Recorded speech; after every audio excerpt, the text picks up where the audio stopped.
Hoje eu quero falar com vocês sobre a virtude da fortaleza. Para Santo Tomás de Aquino, a virtude moral é um hábito operativo bom, adquirido pela repetição de atos conforme a razão. Ela dispõe as potências da alma a agir com maior prontidão no bem, não elimina a luta, mas ordena-a. Onde a virtude está presente, a vontade encontra apoio e a razão conserva o governo, mesmo quando o agir exige esforço. A virtude, então, é um hábito, e hábito é o que se adquire pela repetição. Logo, a virtude é a repetição consciente de um ato até que ele se torne natural. No interior humano, isso é o que determina como agimos diante de cada acontecimento. Se sou habituado a permanecer sereno diante de grandes dificuldades, continuarei sereno diante de grandes dificuldades. Isso é o que se alcança pela repetição consciente. Mas por que isso é importante? A falta de fortaleza aparece em alguns problemas muito comuns, dentre eles a ansiedade. Sim, parece estranho, né? A ansiedade, segundo Santo Tomás, é uma junção de tristeza ferida, medo desordenado e imaginação descontrolada. É uma desordem interior e essa desordem é reordenada pela virtude da fortaleza e da esperança. Pode até parecer uma relação distante, mas Tomás é muito preciso. É pela virtude que se chega à ordem interior. Então, se você sofre de ansiedade, tem dificuldade diante de problemas ou tem medo de tudo, é um claro sinal de que falta a você fortaleza. Mas a ansiedade não é a única manifestação dessa carência. A ausência da virtude da fortaleza gera uma série de doenças interiores que muitas vezes não são reconhecidas como tal, porque se disfarçam de traço de personalidade, fase da vida ou até de prudência excessiva. Santo Tomás, no entanto, é muito claro. Quando a alma não é treinada para permanecer no bem diante da dificuldade, ela começa a ceder, pouco a pouco, em vários níveis. Uma dessas doenças é a fuga constante. A pessoa evita tudo aquilo que exige esforço prolongado. Conversas difíceis, decisões importantes, compromissos estáveis. Não porque não saiba o que é certo, mas porque não suporta o peso de sustentar o bem no tempo. Essa fuga pode parecer liberdade, mas é, na verdade, incapacidade de permanecer. Onde falta fortaleza, o caminho é sempre interrompido. Outra manifestação muito comum é a procrastinação crônica. Aqui, o problema não é a falta de inteligência nem de desejo do bem, mas a incapacidade de atravessar o desconforto inicial da ação. A alma sabe o que deve fazer, mas adia indefinidamente, porque não suporta o atrito interior que o começo exige. Para Santo Tomás, isso não é simples preguiça, é uma fraqueza da potência irascível que deveria sustentar o esforço diante do que é árduo. Também encontramos a instabilidade interior. A pessoa começa muitas coisas e termina poucas.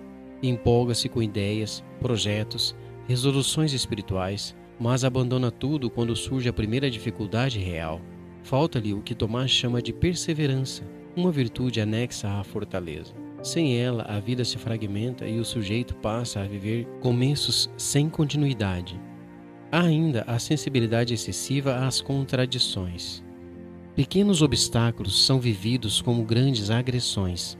Qualquer crítica desorganiza, qualquer frustração paralisa, qualquer sofrimento parece insuportável. A alma não foi treinada para suportar o peso da realidade e por isso reage de forma desproporcional. Aqui, a falta de fortaleza faz com que a pessoa confunda sofrimento com injustiça e dificuldade com fracasso. Outra doença típica é o medo constante de errar. Esse medo não nasce da prudência, mas da incapacidade de sustentar as consequências das próprias escolhas.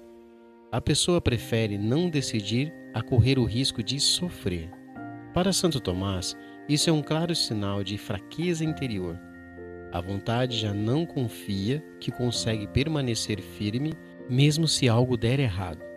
Por fim, uma das formas mais silenciosas e perigosas da falta de fortaleza é o desânimo espiritual. Não se trata de perder a fé, mas de perder a disposição de lutar pelo bem quando ele deixa de ser consolador. A pessoa reza menos, esforça-se menos, espera menos porque interiormente conclui que não vale a pena. Aqui, A fortaleza não sustenta mais a esperança, e a alma começa a ceder à tristeza e à assídia. Perceba como todas essas doenças têm algo em comum. Não é ausência de conhecimento do bem, mas incapacidade de sustentá-lo quando ele pesa, quando ele custa.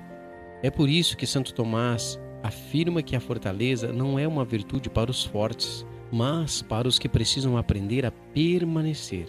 Ela não elimina o medo, nem o sofrimento, nem a dificuldade. Ela apenas garante que, mesmo diante deles, a razão não abdique do governo e a vontade não abandone o bem.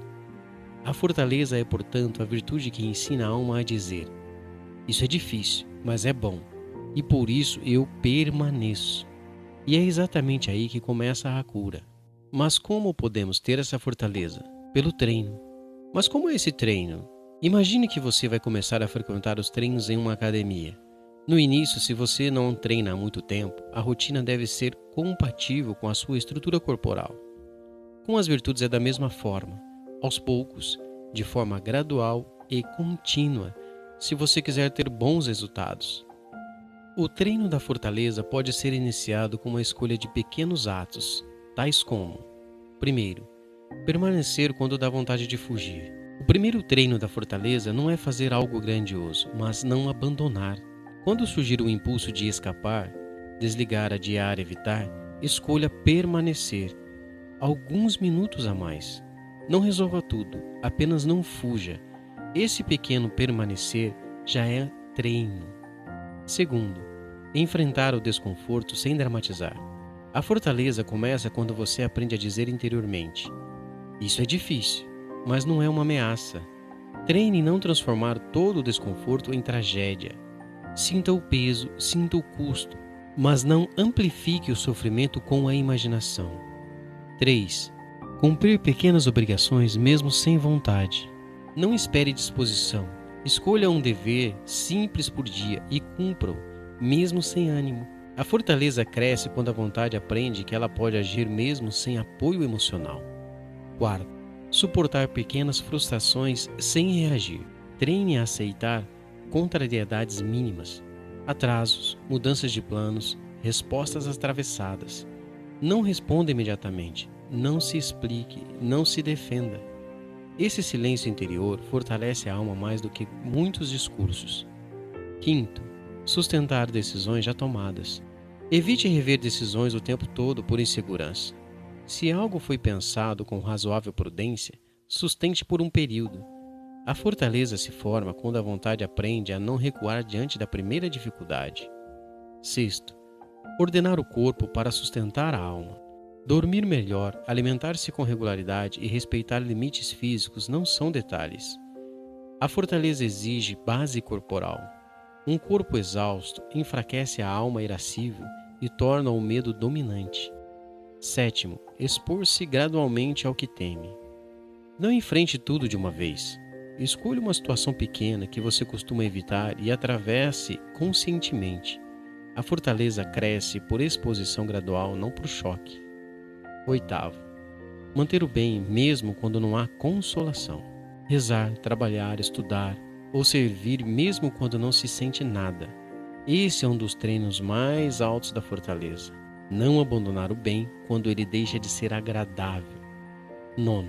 Reduzir a imaginação catastrófica. Quando a mente começa a antecipar desastres, interrompa conscientemente. Volte ao que está diante de você agora. A fortaleza protege a alma do excesso de futuro. 10. Repetir, não variar. O erro comum é buscar sempre um treino novo. A virtude nasce da repetição. Escolha poucos atos e repita-os diariamente. É a constância que cria o hábito, não a intensidade. A fortaleza não se constrói em grandes batalhas heróicas, mas em pequenos combates silenciosos, vencidos dia após dia. Ela nasce quando a alma aprende que pode suportar o peso do bem sem se quebrar. E quando esse hábito começa a se formar, algo muda profundamente. O medo diminui, a ansiedade perde força, a vontade se torna mais firme e a vida deixa de parecer uma ameaça constante. A fortaleza não elimina o sofrimento, ela apenas garante que ele não governe. E isso para Santo Tomás é um enorme sinal de cura interior. A alma começa a se curar no dia em que descobre que pode sustentar o bem, mesmo quando ele pesa. No próximo vídeo eu quero rezar com você para a cura das doenças causadas pela falta da fortaleza.